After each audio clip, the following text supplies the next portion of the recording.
ओशो के जीवन में कई ऐसी घटनाएं हुई जो रहस्यमयी और रोचक थीं, लेकिन यह घटना एक ऐसी महिला से जुड़ी है जो न केवल सुंदर थी, बल्कि उसके पास हर वो चीज थी जो कोई भी इंसान चाहता है। धन, ऐश्वर्य और शाही ठाट-बाट। लेकिन फिर भी उसकी आंखों में एक अधूरी प्यास थी, प्रेम की प्यास। एक अजीब अनुरोध। एक दिन ओशो किसी आश्रम में प्रवचन दे रहे थे। प्रवचन के बाद एक महिला आई जिसने उन्हें अकेले में मिलने का अनुरोध किया। वह साधारण महिला नहीं थी।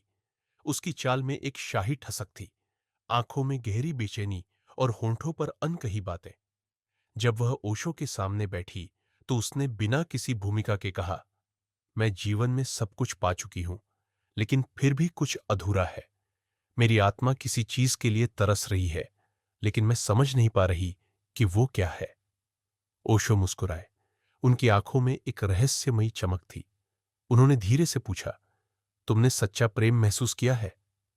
महिला चौंकी। वह कुछ देर तक चुप रही, फिर धीरे से कहा, हां, लेकिन वो प्रेम मुझे पूरा नहीं कर पाया। एक चुनौतीपूर्ण प्रयोग। ओशो ने कुछ देर सोचा और फिर बोले, अगर तुम सच में प्रेम को समझना चाहती हो तो एक प्रयोग करो। 3 दिन तक तुम किसी भी पुरुष को अपने शरीर से नहीं, बल्कि अपनी आत्मा से आकर्षित करने की कोशिश करो। तुम्हारी सुंदरता एक छलावा है। देखो कि क्या बिना उसे इस्तेमाल किए कोई तुम्हें प्रेम करता है। महिला असमंजस में पड़ गई। उसने पूरे जीवन पुरुषों को अपनी खूबसूरती से मोहित होते देखा था, लेकिन आत्मा से ये कुछ नया था। 3 दिन बाद जब वह लौटी तो उसकी आंखों में नमी थी। उसने स्वीकार किया, ओशो, जब मैंने अपनी सुंदरता को एक तरफ रख दिया तो कोई भी मुझसे जुड़ना नहीं चाहता था।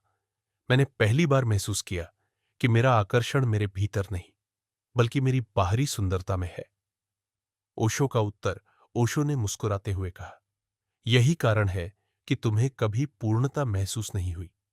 सच्चा प्रेम किसी के बाहरी रूप से नहीं होता, बल्कि आत्मा के स्पर्श से होता है। अब तुम जान गई हो कि तुम्हें किस चीज की प्यास थी, आत्मा से जुड़े प्रेम की, न कि शारीरिक आकर्षण की। वह महिला ओशो की यह बात सुनकर अवाक रह गई। वह पहली बार अपने असली अस्तित्व से परिचित हुई थी। उसने ओशो को प्रणाम किया और कहा, अब मैं प्रेम को सही रूप में समझने की यात्रा शुरू करूंगी। अगर आपको यह विचार रोचक लगा तो इसे जरूर शेयर करें और अपने विचार कमेंट में बताएं।